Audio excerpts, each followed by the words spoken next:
Hey guys, Louie here, and happy Sunday. I promised you an unboxing of the newest silver that I acquired, and we'll talk about the markets a little bit, so let's get going.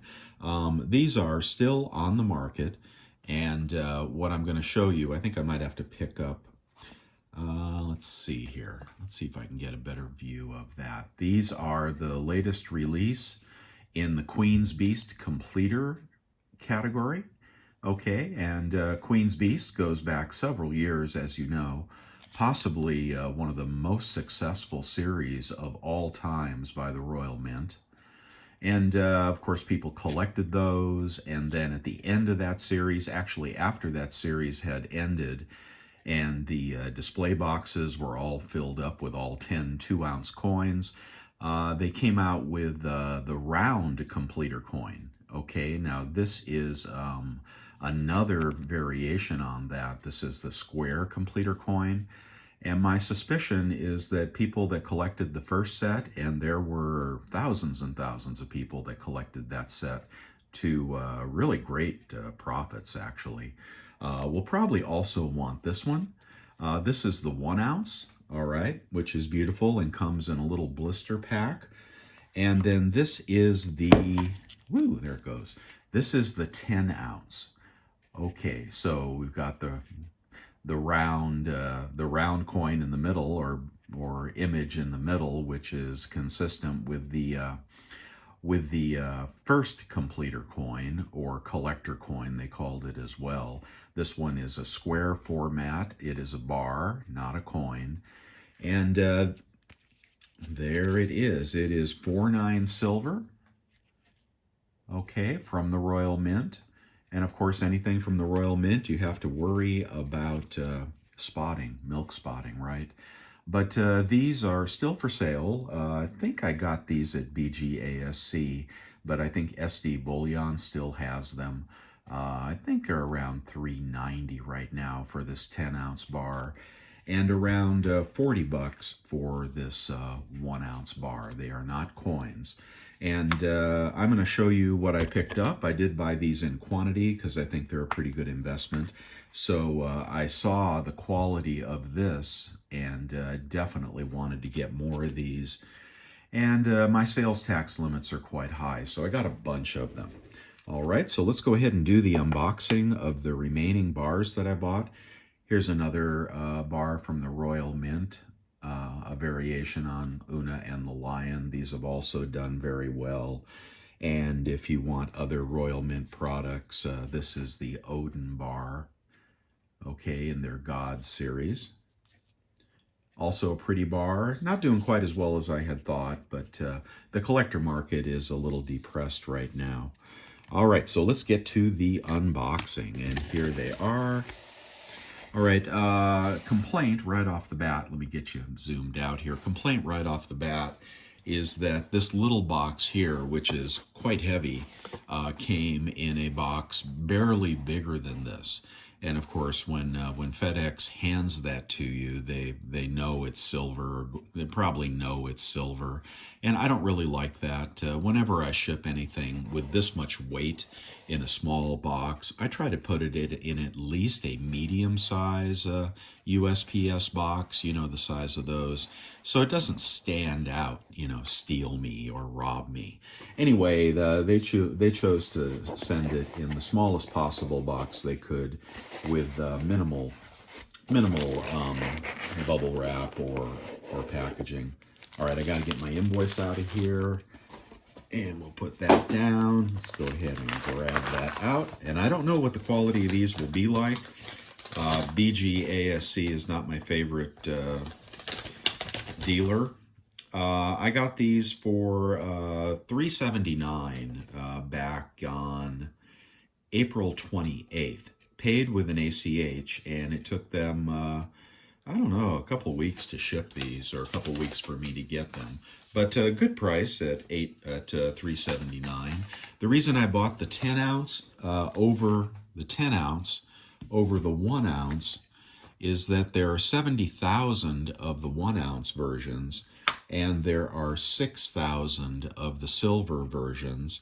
And the silver in the 10-ounce format was quite a bit cheaper than the 1 ounce per ounce.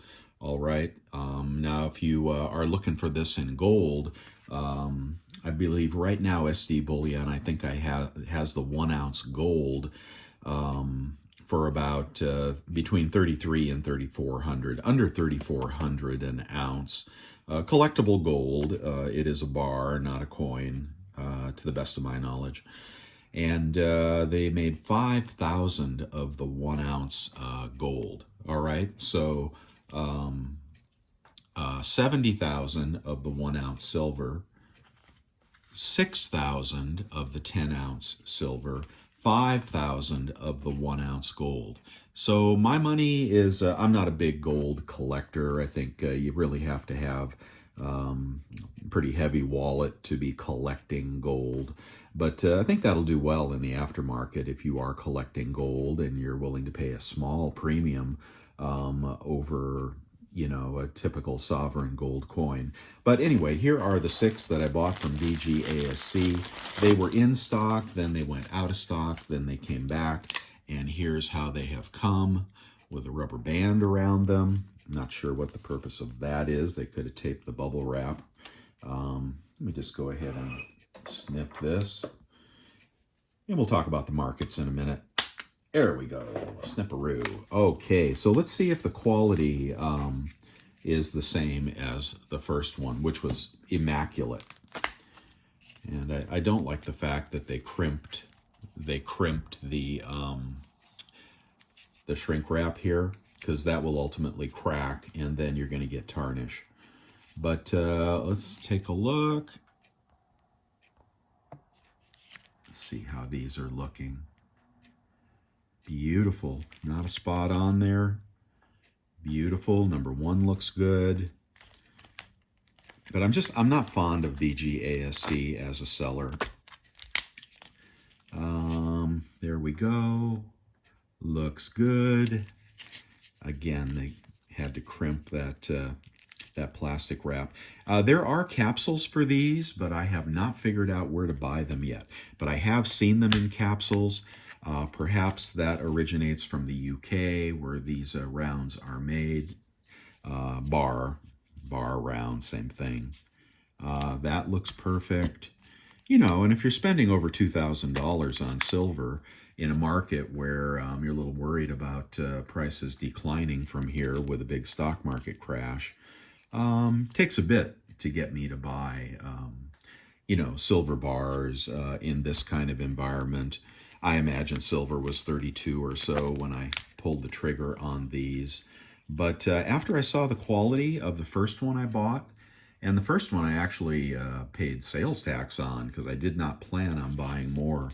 But these are so clearly a superior bar here that I wanted to get a full investment in these for purposes of selling down the road. I would sell most of these down the road and convert to Silver Eagles or something like that. Collector bars can be sometimes an easier thing to buy when you're worried about the markets rolling over because they retain their premiums. For example, this bar right now is selling on eBay between $410 and $420. So there's an immediate equity in this particular bar, and I imagine it'll push up towards $500. So yeah, you buy a few of these, you put them away, you wait for the 6,000 to sell out, and then put them on the market and maybe make $100 a deal. I kind of like that price point. The 1 ounce they're going for closer to 50. But then you got to sell them one by one and ship them. And I'd rather do 10-ounce lots myself than sell bars one at a time. That's just my preference. But sometimes the 1 ounce can appreciate faster per ounce than the 10 ounce, because not that many people want to get up off $400 or $500 for a chunk of silver, which will not fit in your display box, right? If you got the display box, this is another one-off. But everybody bought the round completer coin, the first of the additional offerings for the Queen's Beast. they just had to have it, and premiums on that went sky friggin' high. So anyway, I think you could do worse than investing in bars that are patterned after one of the most successful series of all times, the Queen's Beasts, as compared to the Tudor Beast, which is the also ran the second series. The images are more avant-garde, more modernistic, and just not that good. So Tudor Beast not doing all that well. Queen's Beast was a home run, and this is an add-on to that. And I don't know, that hopefully we'll make a few $100s profit on that. And of course, I showed you the Odin bar already. And let's see, and the Una. Una's been a very popular series as well. Those carry premiums. And let me just give you a little view of this bar. This is old Flat Top. That's what I called him. One of the first bars I ever poured. And he has juju eyeballs. That's why I call him Old Flat Top. There he is, 666 grams. And memories on this. I poured this into a glass beaker, and that's how the eyes crystallized into the silver. And I only got one like this, as I recall. Well, maybe I got a couple more, but I sold a few. But I kept Old Flat Top here for the memories. And as it is, silver that was 14 bucks an ounce back then, and now is 32. No problem holding on to something even as crazy as that. But good memories with that. So I'll let you look at Old Flat Top here while I talk a little bit. Let's see if I can get a better image on that. There he is. Whew. All right, so the markets. Hey, what the heck is going on with the markets? I'm just in a period of waiting and watching. I'm not picking up any big lots unless there is a fantastic deal to be had. I'm still extremely concerned the stock market is going to roll over, and been doing all my research on that. And although we have got a bounce right now, these bounces, these extreme bounces, are often associated with bear markets. And I just don't think we're going to be able to avoid the recession. And I think, silver and gold are both buyable here, and I think could appreciate further in the short run. But I am concerned about a market liquidity rollover. And that's why I don't have any money in the stock market, right? I'm in short-term treasuries. I'm happy with 5%. That is perfectly okay with me. And the older you get, I think the smarter that is. But I'm worried about that rollover, and I think these extreme rallies will be met with extreme selling. And I think we'll meet the S&P down around 4,500 at some point. And when that happens, all the margin is going to come out of the market, all the liquidity is going to come out of the market, and I think you'll see everything roll over.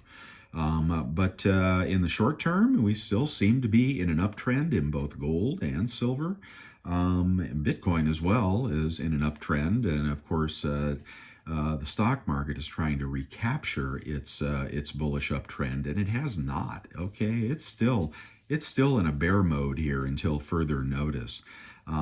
If the stock market recovers, if something crazy good happens, then maybe I'll put my foot back in the water again. But when you have a mature stack, you have plenty of silver and a little gold. You don't have to rush in if you're concerned. And that's where I am right now. I'm just concerned. If you don't have any stack, or a small stack, you can continue to average into the market. And I can hope I'm wrong, right? I hope the market doesn't crash. Well, actually, I do hope the market crashes, because I would redistribute assets from short-term T-bills into a lower price stock market, and then enjoy the gains off of that. But absent a stock market crash, I think silver and gold are both on a bull run, and silver has yet to outperform gold, as it often does right after gold makes a big move. So, I think, as I've said before, when gold was 3,500, I thought it was a stupid high, and now it's come back down quite a bit. I think it's actually buyable here. If we do have a dip, then that dip could be, could last a total of 3 months until we blast off to higher highs. So I don't know that you have to worry about that. But also, if you have a big stack of silver and some gold, there's no reason to be buying either, unless you get those some of those great deals that I try to show you every day. Boy, there was a great deal yesterday on those burnished gold eagles. And also a very good deal on cull eagles, I think from Pinehurst on eBay. So check my video from yesterday if you want to see what those were and if they're still available. Next week we have Powell coming out with his interest rate decision. And, wait, I wanted to show you this really quickly. I don't know where I got this. I must have bought it years ago, but this is a fake coin holder. You can put all your gold in that one can there. And check this out. I mean, nobody would even look at this in your pantry. But yeah, what do I have in there? Well, I have Platinum Eagle, baby. 2023 Platinum Eagle. Those carry collector value. I'm not going to take the time to show you all the facets, but yeah, I got to put that somewhere safe because I confuse platinum with silver. Maybe it's just me, but man, I have a hard time keeping track of the platinum versus the silver when I mix it together. So the platinum has got to go where the gold goes. In the meantime, I left it out for some reason. And then here's a little bit of gold. This has got to go where the gold goes too. Just a little gold bracelet there. These days with 3,200 gold, I mean, Jesus, the smallest amount of gold is worth a lot of money. So I thought that was pretty cool. I don't remember where I got it. Maybe you can find those on eBay. That is whole kernel corn. It's the exact replica. A very good product right there. So I wanted to show you that. And just to finish up, Powell, yeah, he's going to make an interest rate decision next week. And the economy is clearly slowing, and the employment market is clearly weakening. And there may be some signs that inflation could be weakening as well. Some of the people I follow feel that we are in a period of disinflation. So he could possibly cut 25 or 50 basis points. I tend to think he will cut. But the tariffs have pushed up, well, there's been a lot of pre-buying of inventory when the tariff story came out prior to actually implementing tariffs. So, there could be a little bump up in inflation here in the short term. But I think over the next few months, I think we'll see disinflation as the economy weakens. And Powell cutting a half a point. I don't think it's going to make that big a difference. I don't think he can rescue this economy from all the factors that are at play right now. And the employment market is going to be one of the ones to really keep an eye on. And if we head into recession, that's two negative GDP prints. That will certainly, stop people from spending. If the market rolls over to 4,500 S&P, the retail market, the consumer has been buoyed by rich people. Rich people making lots of money on their stocks, doing just fine, and buying luxury items.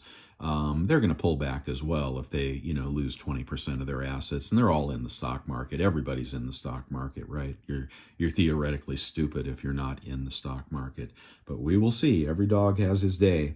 And that's all I have for you. So we'll see what happens next week. A cut of 50 basis points will definitely lower the short end of the curve, but it may not lower the long end of the curve. And then again, it might, depending on people's perception of the economy. So we'll have to see. If they lose control of the long end of the curve, that could mean higher rates. And but I don't think that's going to happen until they start quantitative easing or helicopter money or whatever plan they come up with. And of course, all the tax cuts, which I think we'll go through.